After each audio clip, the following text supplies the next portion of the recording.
Yo! Week 1 of 2x2 is done and oh boy, it has been quite a week. Actually the week was pretty normal, but I just wanted to sound excited. So this week I learned Ortega, but is it really called Ortega?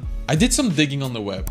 And with that I mean opening the first link on Google, and I found a really sad story. Once there was this guy called Jeffrey Verasano, and he wrote a book about cubing a long time ago called Conquer the Cube in 45 Seconds. Yeah, 45 seconds was fast back then, okay? And in that book he describes how he solves the 2x2. And the way he solves it is exactly the same as the Ortega method we know right now. And that's because in 2001, long after Verasano knew the method, Ortega popularized his method, and it was named after him and not Verasano. When Verasano heard the news, he died. No, that last part is not true. But Jeffrey, if you're out there, don't worry. We love you, man. Anyways, how much did my 2x2 improve in 1 week, practicing for about an hour a day?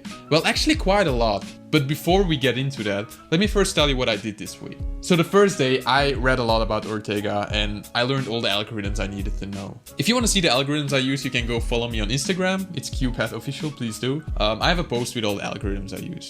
So yeah, the first day, just playing a bit with it, getting comfortable with 2x2, learning the method and the algorithms. Pretty basic day, right? So the next 2 days I watched a lot of example solves and did some slow casual solves. The reason I didn't jump straight into timing my solves was because I think it's really important to create a strong foundation. Because there are some cases that I wouldn't have figured out myself because I'm pretty dumb.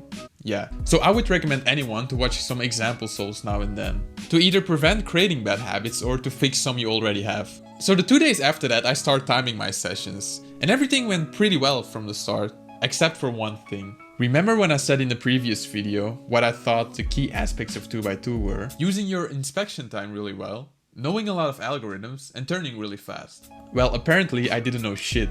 Well, then what is the most important aspect? Well, I'll give you a quick hint.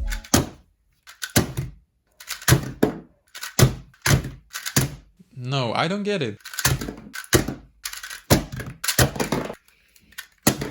No, I still don't get it. Oh, it's the OLL. No, but in all seriousness, to all my fellow 2x2ers who don't use a stack met while practicing, you're not really practicing, okay? For some reason, my hands always do the opposite thing than what my brain tells them to do in the last turn. Okay, this is a very easy PBL. Just end it with a U-turn, Milan. A U-turn. Great. But anyways, these 2 days I averaged around just above 4 seconds, which is already 2 seconds faster than before I knew Ortega, so that's good. I did notice in my times that whenever I got a good solve, it was either because I was just lucky or because I could predict my OLL. Now I cannot change my luck, but I can practice the OLL prediction, so that's what I tried to do next day. Because I think it's really important to do a lot of deliberate practice. Actually, I might do a video about deliberate practice in the future. Oh man, I should make a list about all the videos I promised to do. So deliberate practice, yeah. I wanted to improve my OLL predictions. So I did a special practice drill for an hour. Basically, I would do normal 2x2 scrambles, but starting the timer when I start inspection. And then I would take as long time as I needed to predict the OLL. And then, while still timing, closing my eyes or putting on a blindfold, solving the first layer and the OLL, and then stop the timer. And if I didn't succeed, it would be a DNF, just to see improvement over time. Now, it didn't go very well. So although I think the idea was pretty good, I think I wasn't quite ready yet. My brain was just exploding at the moment. But I will experiment with it over the course of next week, so I'll keep you up to date. And then yesterday, I did my last training for about an hour. And yeah, that's about it. So let's quickly go over the stats. So here you can see an overview of all my times of my training sessions. I have had some sub 4 averages of 100, which is good.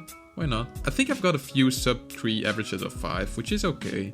As you can see, my average didn't go down that much. I think it improved around a second. It's really volatile though, I wonder why that is. I don't know what happened here, but I did some crazy shit apparently. So yeah, you cannot clearly see different stages of the week, but hopefully when I learn CLL, you can see that it will go down more, hopefully. I guess we'll figure that out next week. So, oh yeah, I haven't had a sub 1 yet. Usually it takes around a second for me to realize that I have had a skip, so that's why I haven't had a sub 1 yet, just so you know. Now I will show an average of 3.0, which could have been faster, you'll see why.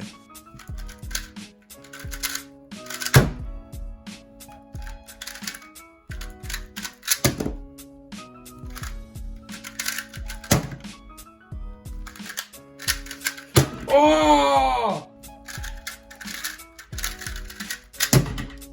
So although I had some fun the last week, I did find Ortega a bit boring, to be honest. There isn't much variation and it's quite repetitive. And as you can see in the trend, it didn't take really long to get used to the method. And I have found out that if I create a layer instead of a side, my time would be way better on average, so I don't think the Ortega is really working for me.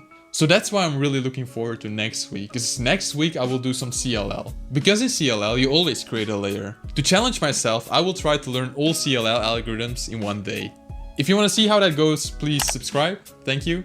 Or follow me on Instagram, I'll keep everyone up to date on that platform as well. It's CubeHead official, please do, thank you. So I guess that was it. Thank you for watching and I hope I see you next week. Ciao.